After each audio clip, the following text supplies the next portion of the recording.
آپ صلی اللہ تعالیٰ علیہ وآلہ وسلم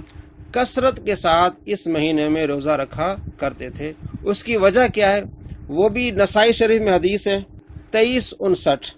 حضرت اسامہ بن زید رضی اللہ تعالیٰ عنہ کہتے ہیں کہ میں نے عرض کیا رسول اللہ صلی اللہ علیہ وسلم، میں دیکھتا ہوں کہ آپ شعبان میں زیادہ روزے رکھتے ہیں۔ تو آپ صلی اللہ تعالیٰ علیہ وآلہ وسلم فرمایا، یہ وہ مہینہ ہے جس سے لوگ غافل ہیں۔ یہ رمضان اور رجب کے درمیان والا مہینہ ہے۔ اس مہینے میں اعمال اللہ رب العزت کی بارگاہ میں جاتے ہیں، اور میں پسند کرتا ہوں کہ میرے اعمال جب اللہ رب العزت کی بارگاہ میں جائیں تو میں روزے کے ساتھ ہوں۔ اس شعبان کے مہینے میں اعمال جو ہے اللہ رب العزت کی بارگاہ میں جاتے ہیں، لوگ اس سے غافل ہیں، تو میں پسند کرتا ہوں کہ جب میرا عمل اللہ تبارک و تعالیٰ کی بارگاہ میں پہنچے تو میں روزے کے ساتھ ہوں۔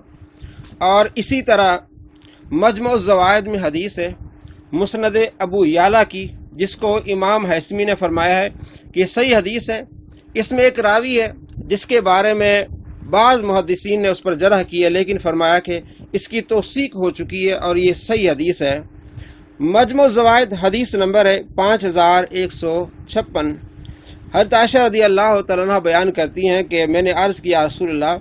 روزے رکھنے کے حوالے سے آپ کے نزدیک سب سے زیادہ پسندیدہ مہینہ شعبان کا ہے؟ تو آپ صلی اللہ تعالیٰ علیہ وآلہ وسلم نے ارشاد فرمایا، بے شک اللہ تعالیٰ ہر جان کے حوالے سے اس سال کے مخصوص معاملات مقرر کر دیتا ہے، یعنی اس سال میں جس نے مرنا ہے ان کی معلومات فرشتوں کو اللہ تبارک و تعالیٰ منتقل کر دیتا ہے۔ تو مجھے یہ پسند ہے کہ جب میری موت کا حکم آئے تو میں نے روزہ رکھا ہوا ہو۔ نسائی شریف میں حدیث یہی ہے کہ آپ صلی اللہ تعالیٰ علیہ وآلہ وسلم فرماتے ہیں کہ اعمال جو اللہ رب العزت کی بارگاہ میں جاتے ہیں تو میں چاہتا ہوں کہ میرے عمل جب اللہ رب العزت کی بارگاہ میں پہنچے تو میں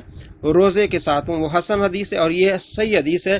کہ اس مہینے میں اللہ تبارک و تعالی معاملات کو مقرر کر دیتا ہے اگلے پورے سال کے لیے۔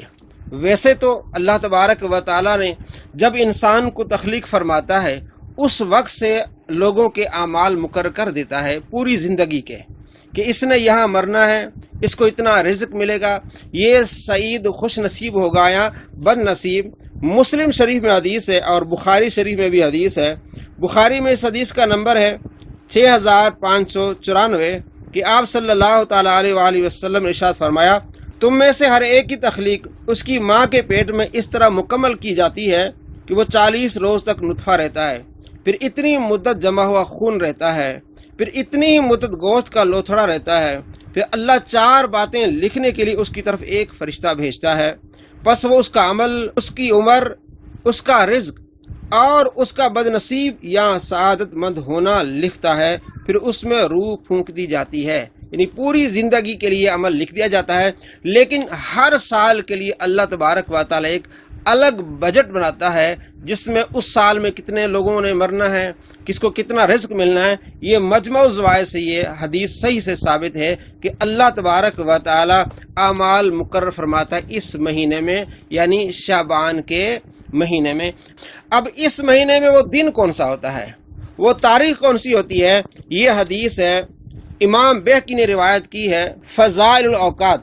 جس میں انہوں نے اس حدیث کی مزید وضاحت کی ہے کہ آپ صلی اللہ تعالیٰ علیہ وآلہ وسلم کا جو فرمان ہے کہ اس مہینے میں معاملات مقرر ہوتے ہیں، اس شعبان کے مہینے میں، اس میں وہ دن کون سا ہوتا ہے؟ فرماتے ہیں لیلۃ النصف من شعبان، کہ شعبان کی 15ویں رات ہوتی ہے جس میں یہ اعمال مقرر ہوتے ہیں۔ یہ امام بہقی رحمۃ اللہ علیہ لکھتے ہیں اپنی کتاب فضائل الاوقات میں،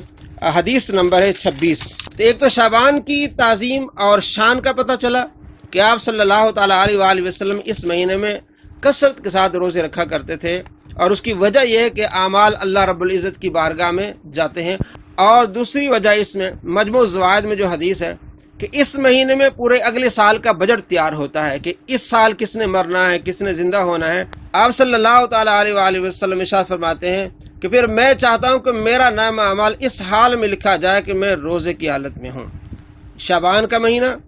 اور وہ تاریخ کون سی ہوتی ہے؟ امام بہقی نے فضائل اوقات کتاب حدیث نمبر 26 میں لکھا کہ وہ شعبان کی 15ویں رات ہوتی ہے۔ شب برات کی فضیلت صحیح احادیث سے بھی ثابت ہے اور اس میں کثیر تعداد میں ضعیف احادیث بھی ہیں، اور ایک حدیث بھی ہمیں صحیح مل جائے تو اس پر عمل کرنا چاہیے، اور جو ضعیف احادیث ہیں اس بارے میں علماء کا یہ متفقہ فیصلہ ہے کہ اعمال کے لحاظ سے، ترغیب و ترہیب کے لحاظ سے، یعنی رغبت دلانے کے لیے، ڈرانے کے لیے ضعیف احادیث پر بھی عمل کیا جا سکتا ہے اور کرنا چاہیے۔ اس کو امام نووی نے صحیح مسلم کی شرح کرتے ہوئے لکھا ہے صفحہ نمبر 21 پر۔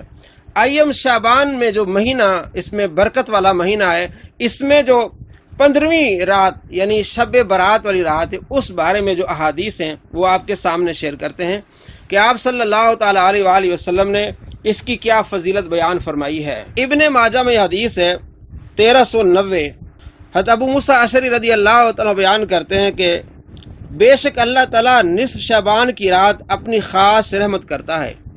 اور مشرک شخص اور حد سے تجاوز کرنے والوں کے علاوہ اپنی ساری مخلوق کی مغفرت کر دیتا ہے۔ ایک مشرک، دوسرا حد سے زیادہ تجاوز کرنے والا، کینہ پرور، جو کینہ پالتا ہے، جو چغلی کرتا ہے، تو یہ دو شخصوں کی اس رات مغفرت نہیں ہوتی، باقی سب کی اللہ تبارک و تعالی بخشش فرما دیتا ہے۔ اس کو شیخ شعیب ارنوت نے کہا یہ حسن حدیث ہے، اور شیخ البانی نے بھی کہا کہ یہ حسن حدیث ہے، اور امام بہقی رحمۃ اللہ علیہ نے بھی فضائل الاوقات میں اس حدیث کو لیا، حدیث نمبر 29 میں، اور فرمایا کہ وقد ثبت رسول اللہ صلی اللہ علیہ وسلم من وجوہ صحیحۃ، کہ آپ صلی اللہ تعالیٰ علیہ وآلہ وسلم سے حدیث ثابت ہے کئی وجوہ سے کہ یہ صحیح حدیث ہے کہ آپ صلی اللہ تعالیٰ علیہ وآلہ وسلم نے ارشاد فرمایا کہ اللہ تبارک و تعالیٰ اس رات یعنی نصف شعبان کی رات اپنی خاص رحمت کرتا ہے، مشرک اور کینہ پرور کے علاوہ سب کی اللہ تبارک و تعالیٰ بخشش فرماتا ہے۔ اس حدیث کو بعض نے صحیح کہا اور بعض نے حسن کہا، لیکن قابل عمل حدیث ہے کہ آپ صلی اللہ تعالیٰ علیہ وآلہ وسلم اس رات کی آپ فضیلت بیان فرما رہے ہیں۔